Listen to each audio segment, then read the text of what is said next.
Hi friends, welcome back to Shubhu और गुन्नू की दुनिया। मैं हूँ गुन्नू और आज है हमारा डे 3 ऑफ वीक 10। तो फ्रेंड्स, मैं आपको बता देती हूँ कि आज मैंने क्या क्या पढ़ा। आज मैं आपको दिखाई देती हूँ कुछ चीज़ें। तो सबसे पहले तो मैं आपको अपने फ़िज़िक्स के नोट दिखा रही हूँ और इसमें मैंने कल जो नोट स्टार्ट किए थे वो मैंने यहाँ से स्टार्ट किए थे, रियोस्टैट से। यहाँ तक के नोट्स मैं उससे पहले बना चुकी थी। तो कल हमने इसमें पढ़ा वेरिएबल रेजिस्टेंस के बारे में और factors affecting resistance of a conductor और इसकी डेरिवेशन।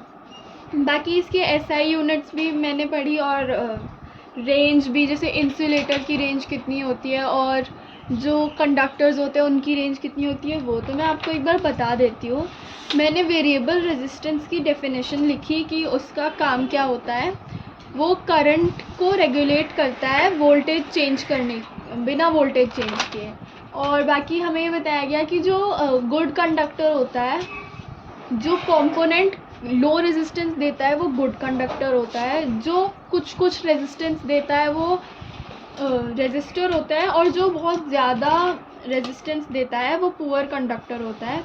और इंसुलेटर्स जो होते हैं वो बिल्कुल भी रेजिस्टेंस वो बहुत ज़्यादा रेजिस्टेंस देते हैं, वो पुअर कंडक्टर से भी ज़्यादा रेजिस्टेंस देते हैं।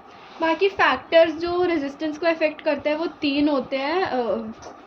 रेजिस्टेंस वाली का जो उसकी लेंथ, उसका एरिया ऑफ क्रॉस सेक्शन और उसके मटेरियल का नेचर। बाकी कल मैंने मैथ्स भी किया था। मैथ्स में मैंने की थी कल ट्रिग्नोमेट्री की एक्सरसाइज 1, जो एक्सरसाइज 8.1 है वो ख़त्म।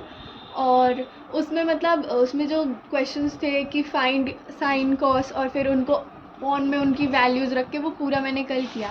बाकी उसके बाद मैंने किया हिंदी, क्योंकि मैं रोज़ एक हिंदी का चैप्टर फिर एक इंग्लिश का ऑल्टरनेट डेज में चल रही हूँ। तो हिंदी के मेरे 4 चैप्टर्स हो चुके हैं और इंग्लिश के भी मेरे 4 चैप्टर्स हो चुके हैं।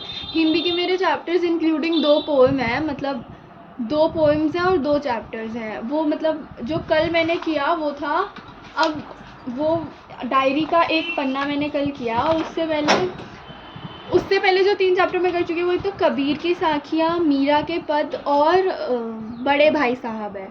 और इंग्लिश में भी मैं 4 चैप्टर्स कर चुकी हूँ। बाकी बचा मेरा हिस्ट्री में क्योंकि मैंने ज्योग्राफी 2 ही दिन में ख़त्म कर लिया था, तो हिस्ट्री में मैंने कल किया चैप्टर 2 जो कि है नेशनलिज्म इन इंडिया। उसमें बेसिक हमें बताया गया है कि गांधी जी ने जो मूवमेंट्स की थी वो किस तरह से की थी और क्यों बार बार उन्हें मूवमेंट्स रोकनी पड़ती थी, बार बार उन्हें क्विट करनी पड़ती थी। देखो, गांधी मैंने उसमें पढ़ा कि जो सत्याग्रह आंदोलन था, नॉन कोऑपरेशन मूवमेंट था, सारी मूवमेंट्स को बीच में रोक दिया गया था। वो मैंने पढ़ा कि उसमें इसलिए होता था क्योंकि जो लोग थे ना, सहयोग नहीं दे पा रहे थे और कभी कभी हमारी कंट्री जो चीज़ छोड़ रही थी उसका ऑल्टरनेटिव ढूंढ ही नहीं पाती, इसीलिए। तो दैट वाज माय डे। अब मिलते हैं आपसे नेक्स्ट डे, तब तक के लिए BYE, बाय बाय।